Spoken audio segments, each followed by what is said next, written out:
சோர்ந்து போகாமல் எப்பொழுதும் செப பண்ண வேண்டும் என்று வேதத்தில் சொல்லப்பட்டிருக்கிறது.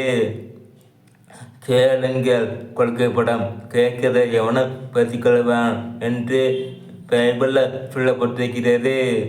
இயேசு கிறிஸ்து இந்த உலகத்தில் வாழ்ந்திருந்த சமயத்தில் இயேசுவின் குமாரனே எங்களுக்கு இறங்கும், இயேசுவே எங்களை ரட்சியும் என்று அவரை நோக்கி கூப்பிட்ட சனங்களுக்கு அவர் அப்பங்களை செய்து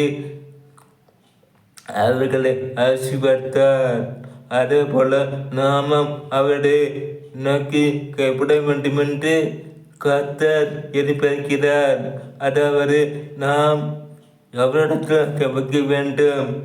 ஆனால் இன்றைக்கு நம்மில் அநேகர் நமக்காக ஜெபிக்கத்தான் தேவை உடையக்காரர்கள் இருக்கிறார்களே, அவர்கள் நமக்காக ஜெபம் பண்ணுவார்கள் நாம் அவரிடத்தில் போய் ஜெபித்துக் கொள்ளலாம் என்று நினைக்கிறார்கள்.